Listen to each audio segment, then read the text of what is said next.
Hello there! You're listening to Metro Radio.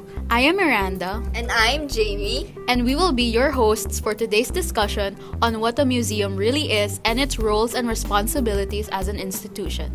So we also have Caitlin, Jewel, Gabbie, AJ, Joey, Sherry, and Sydney here with us today. So let's begin with why the need to define a museum.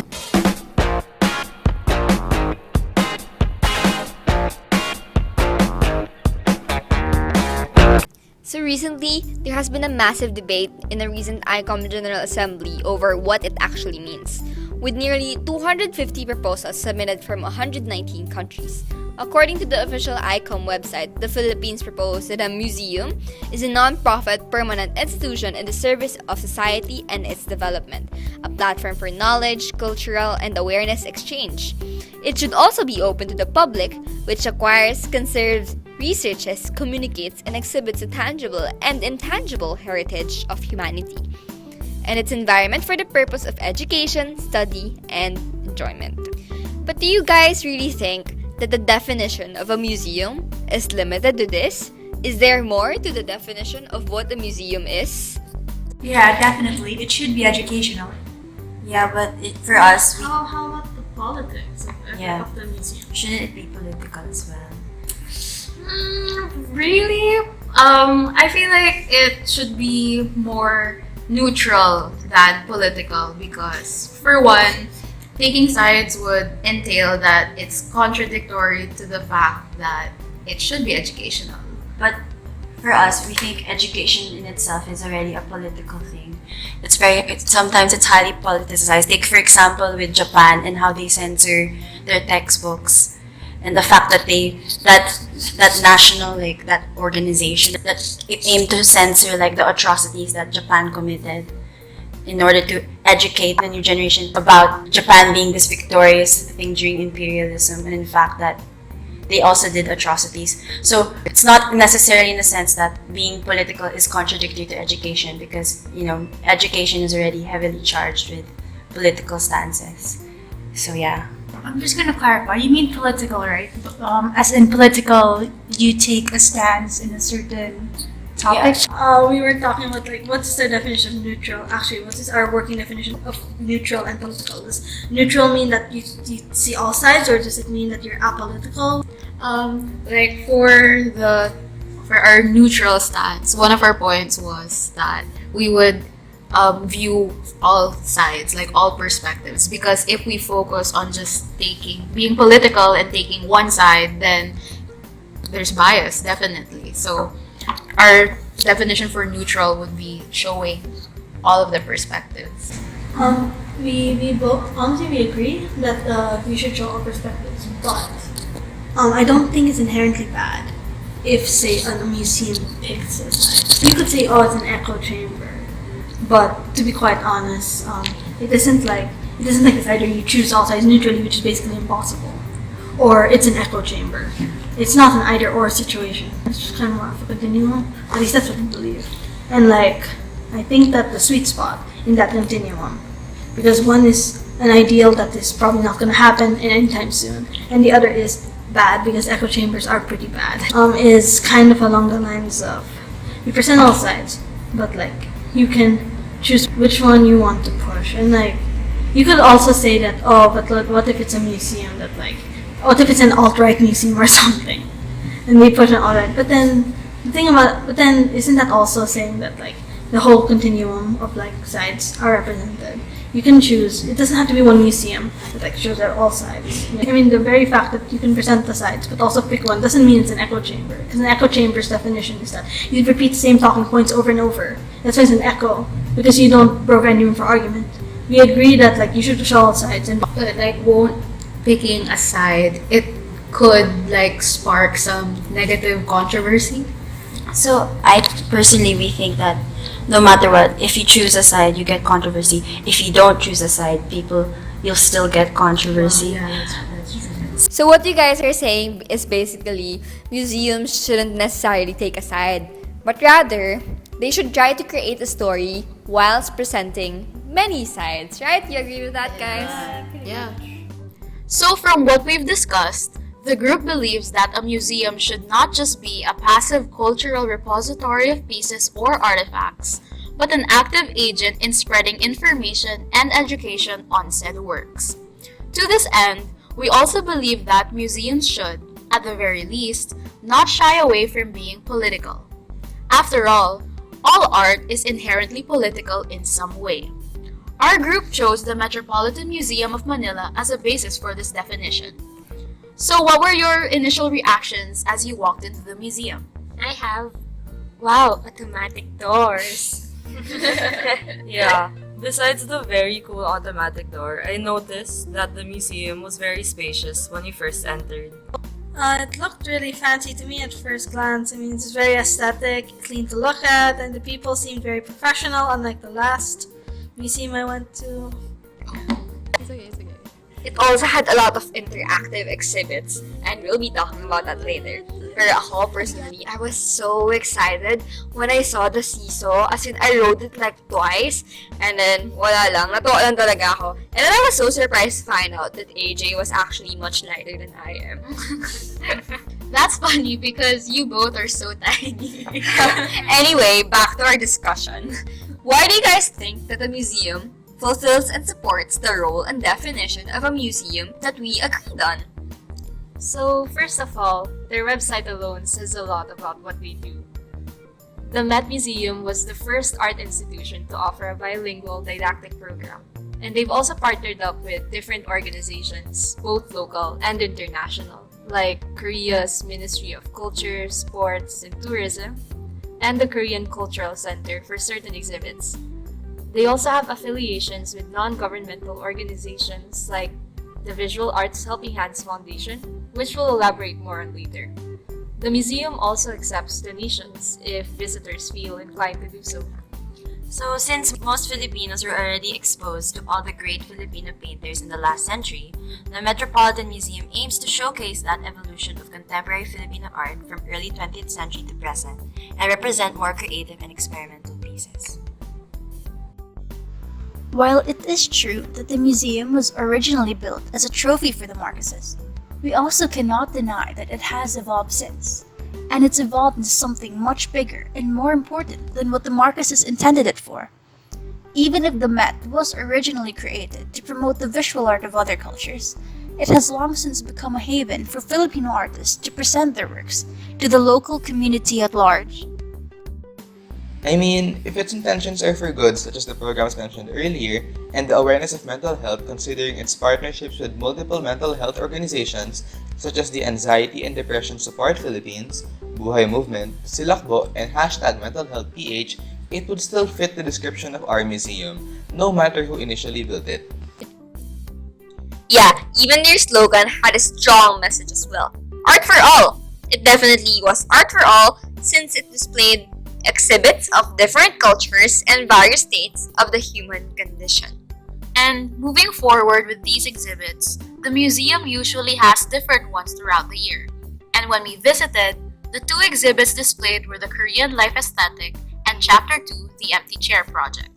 So what were your takes on these exhibits?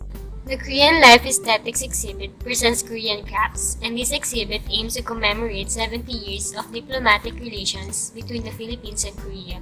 The objects on display are things that the Koreans used in their everyday lives, like pots, clothes, silverwares, and many others.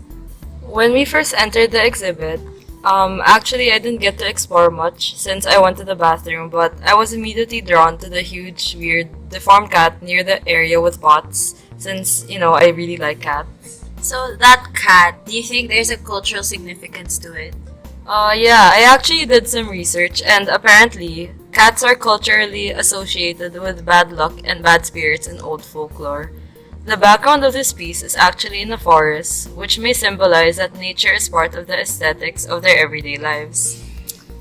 Interesting. I like how the museum is a great example on how it educates and prompts viewers to do further research on the artworks and the culture it represents. The second exhibit is Chapter 2, the Empty Chair Project, which puts works by 24 local artists in the spotlight. This is done in partnership with the Visual Arts Helping Hands Foundation, and this exhibit aims to raise funds for artists that require medical care. Their subject, the empty chair, is pretty curious. According to their poster, the simple act of offering a seat is an act which acknowledges a person as an honored guest or as an equal. It dignifies the other and recognizes the humanity in them.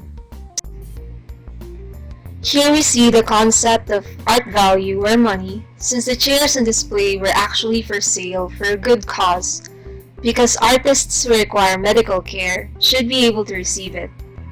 The museum is participating in a system that marginalizes, but then again, artists need to eat, wear clothes, buy materials to make their art, as well as have access to healthcare. Because not everyone is capable of buying those artworks. Not everyone can afford it. So in that sense, it's kind of elitist because it excludes certain people. Yes, but there is an entrance fee of 100 pesos. It may not seem that expensive to us, but the fact that there is an entrance fee can exclude people from being exposed to the museum's exhibits. However, we can't disregard the fact that the museum putting the chairs for sale is doing this in order to benefit those in need. Therefore, in a way, I feel like it's a way for the museum to acknowledge that they, and some visitors, are in privileged positions, and they can use their privilege to benefit artists in need. This exhibit in particular was designed with the exploration of the human condition in mind. The chairs were used as a common starting point for the artists to express their ideas about humanity. Oh, some artworks are actually functional, which means they can be sat on or touched, etc., which was really cool and a very fun and interactive way to engage the visitors. I think there were a pair of chairs. Actually, there were 3 chairs, and I think they were called aura. So the 3 chairs were like facing each other. Wait. Their backs were facing each other like they were in a circle, but their backs were facing each other. And 2 chairs were rainbow colored, and the one was black, just black. And Jamie and I actually sat on it and took pictures. It was nice. It's actually very interesting how these two exhibits have different themes at face value, and yet they share a common goal of fostering relationships, like one through education and the promotion of a foreign culture, while the other through solidarity and support of artists in need. Well, I think that's all the time we have for today. So, to summarize it all, the group has come to believe that the role of a museum should not merely be a neutral passive space for art, but an active agent in spreading information and education on the art they choose to display, even if it means being political and covering issues that persist in our society. But by being political, it does not mean that a museum should only take one side or stance on an issue, but it should be able to clearly present and acknowledge that the issue exists. We can do this through creating a story of the issue whilst presenting its many sides. Having said this, we believe that the Metropolitan Museum of Manila does fulfill this role and definition. Originally just seen as one of Imelda Marcos's projects, the Met Museum of Manila, with its philosophy of art for all and its aim to showcase the evolution of Philippine contemporary art and represent more creative and experimental pieces, is now an active institution that cultivates local pride and educates us about contemporary issues through their partnerships with other organizations. This is seen not just in their affiliation with Bangko Sentral ng Pilipinas, but with 2 of the exhibits that are currently in the museum that are in partnership with outside organizations. First, we have the Korean Life Aesthetic, being in partnership with the Korean government and aims to commemorate the friendship of our 2 countries through displaying the objects Koreans use in their everyday lives. Through this exhibit, The museum prompts viewers to research further on those objects, which again fulfills their role as an educational institution. While this was educational, the second exhibit, Chapter 2, The Empty Chair Project, was more political and more aligned with the museum's philosophy. Collaborating with the Visual Arts Helping Hands Foundation, the exhibit and its functional pieces was Art for All, in the sense that it put 24 local artists in the spotlight and allowed them to interpret the meaning of an empty chair and what it says about humanity. Their artworks are also put up for sale, and although this practice seems somewhat elitist, since not everyone can buy their art, the profit gained is for a good cause, as it goes to artists in need of medical care. So, in a broader sense, despite the fact that the museum charges not just its artworks but also its visitors, it uses this privilege and funds they have for a good cause and to address political issues such as lack of affordable healthcare. Both exhibits, through a common goal of fostering solidarity, thus truly embodies the philosophy of the Metropolitan Museum of Manila, which in turn allows the museum to fulfill the role we have defined. So, I guess that's everything we discussed. But before we officially put an end to our podcast today, would any of you like to share your favorite pieces from the museum? My favorite work in the museum is a series of chairs called Memories Shared, Stories to Tell, Knowledge to Impart by Mark Aaron Reyes. There are 4 chairs in total, and I find them interesting because they have drawers and cabinets on the bottom. And in those compartments, there are shredded paper and succulent plants, and bottles which are also filled with the same shredded paper. Another cabinet also has toothbrushes and utensils wrapped in twine, and one of the chairs has wood blocks on top of it. And these wood blocks are imprinted with images of a woman and various household objects. I guess you could call them rustic because the shredded paper and the images look old and weathered. The bottles in all these different shapes and sizes also give these chairs a whimsical feeling. These chairs just give off this cozy, magical vibe, which I really like. I actually had a fave piece in the empty chair exhibit, but sadly I don't remember the name. But at least I got to take a pic with it. It was this chair that had one leg sticking out. It was pretty funny when I first saw it, so I ended up copying it in my picture. It's pretty amazing how the artists could show their creativity, even if it is unconventional, which is the great thing about this exhibit. Personally, my favorite piece from the empty chair exhibit is the one entitled Sabotage by Rando Ornia. This is my favorite piece because one leg of the chair is burnt and shorter than the others, but the chair itself is still standing. It's also interesting because the overall piece isn't complete, as there was supposed to be broken beer bottles accompanying it, but the museum removed them and compensated by showing a picture of the full piece instead. Out of all of the pieces, this struck me the most because I interpreted it as a victim of abuse standing strong despite the abuser trying to sabotage them, by either burning one of the victim's foundations and threatening the said victim with broken beer bottles, as if putting it on the floor forces their victim to walk on a tightrope around eggshells. So overall, I think it's a very political piece, which shows how the Metropolitan Museum, despite its censorship, doesn't shy away from these heavy social issues. For me, my most favorite part, and the part that really caught my attention, was the silhouettes of vases in front. Above it are the words Korean Life Aesthetic. I think that it's a good introduction for the whole collection, since for me, these vases represents the simplicity of Korean life. Very well said. Alright, that wraps up our podcast for today. Thank you to AJ, Jewel, Gabbie, Sydney, Sherry, Joey, Caitlin, and JB for joining us today. Hope you enjoyed tuning in to Metro Radio, and until next time, woo!